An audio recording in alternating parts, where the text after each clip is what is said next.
Welcome to RTC random Telugu channel. ఇది నా top 10 violent movies. Number 10 సా. Violent మూవీస్ని బాగా popular చేసిన మూవీ. ఈ మూవీ తర్వాత చాలామంది ఇలా ట్రై చేశారు, కానీ ఈ రేంజ్ సక్సెస్ రాలేదు. ఇంకా కూడా సా మూవీస్ వస్తూనే ఉన్నాయి.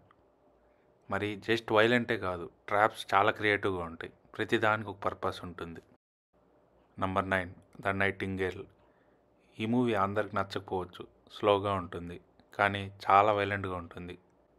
మెయిన్గా ఫస్ట్ హాఫ్లో వచ్చే ఒక సీన్ మైండ్లో ఉండిపోతుంది. ఆ సీన్ వల్లనే మూవీ కూడా ప్రోగ్రెస్ అవుతుంది. Number 8 house of wax. ఇది మెయిన్ కాన్సెప్టే చాలా వైలెంట్గా ఉంటుంది. మీరు బ్రతికుండగానే హాట్ క్యాండిల్ వ్యాక్స్తో మిమ్మల్ని ఒక స్టాచ్యూ చేస్తారు. మీరు కదలలేరు, కానీ బ్రతికే ఉంటారు. ఎవరన్నా టచ్ చేస్తే పాటుగా విడిపోతారు. పెయిన్ తెలుస్తుంది. వైలెన్స్ చూపించకపోయినా వింటేనే భయంకరంగా ఉంటుంది కదా. Number 7 a clock work orange.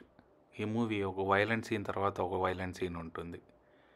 ఇది ఒక యాంటీ వైలెంట్ మూవీగా ఉండే వైలెంట్ ఫిల్మ్. ప్రతి సీన్లో ఏదో ఒక చండాలమైన పని చేస్తూ ఉంటారు ఈ గ్యాంగ్. సో మూవీ మొత్తం వైలెంట్గానే ఉంటుంది. మెయిన్గా సెకండ్ హాఫ్లో ఒక ఐ సీన్ ఉంటుంది. అది యాక్చువల్గా షూట్ చేశారు కాబట్టి మనకి చాలా పెయిన్ఫుల్గా అవుతుంది. Number 6 high tension.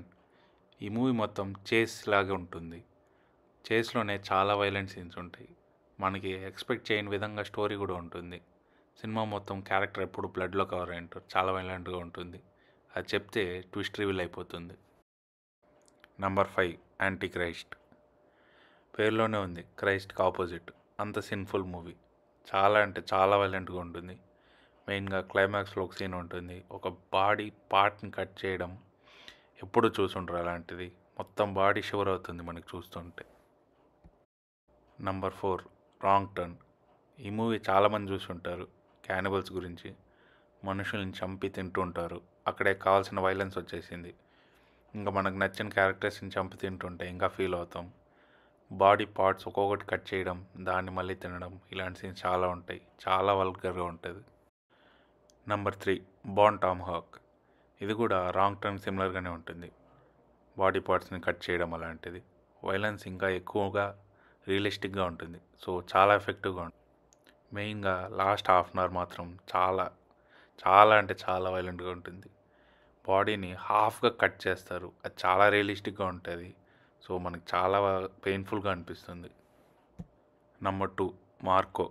ఒక ఇండియన్ ఫిలిం ఈ లిస్ట్లో ఎప్పటికన్నా వస్తుంది అనేసి నేనే ఎక్స్పెక్ట్ చేయలేదు ఎప్పుడు.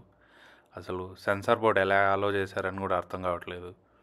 ఫస్ట్ హాఫ్ అంతా చాలా వైలెంట్గా ఉంటుంది, కానీ అది చాలా చూసుంటాం వేరే మూవీస్లో. కానీ సెకండ్ హాఫ్లో ఒక 10 మినిట్స్ లైన్గా ఒక వైలెన్స్ సీన్ తర్వాత ఒక వైలెన్స్ సీన్ వస్తుంది. అది ఎప్పుడు చూసుండ్రు. థియేటర్ అంతా సైలెంట్ అయిపోయింది. ఎలా రియాక్ట్ అవ్వాలో కూడా తెలియక.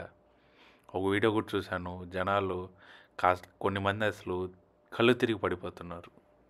Number 1 hostel. ఈ స్టోరీ చెప్తేనే వైలెన్స్ గురించి. రిచ్ వాళ్ళు డబ్బు కట్టి అమాయక జనాల మీద వైలెన్స్ చూపిస్తూ ఉంటారు. సాడిస్టిక్ ఫెలోస్ ఉంటారు. ఒక్కొక్కరు ఎంత వైలెంట్గా ఉంటారో చూపిస్తారు. ఒక సీన్లో ఒక ఐతో, ఒక సీన్లో ఒక యాంకిల్తో. ఈ 2 సీన్స్ చాలు ఈ లిస్ట్లో నంబర్ 1 రావడానికి. కానీ మెయిన్గా అన్నిటికన్నా ఇష్టమైంది ఏమంటే నాకు, ఈ మూవీలో ఎంత వైలెన్స్ ఉందో క్లైమాక్స్లో కూడా అంత సాటిస్ఫాక్షన్ ఇస్తుంది. సో ఇలాంటి లిస్టులు మళ్ళీ చూడాలనుకుంటే ఆర్టీసీకి సబ్స్క్రైబ్ చేసుకోండి.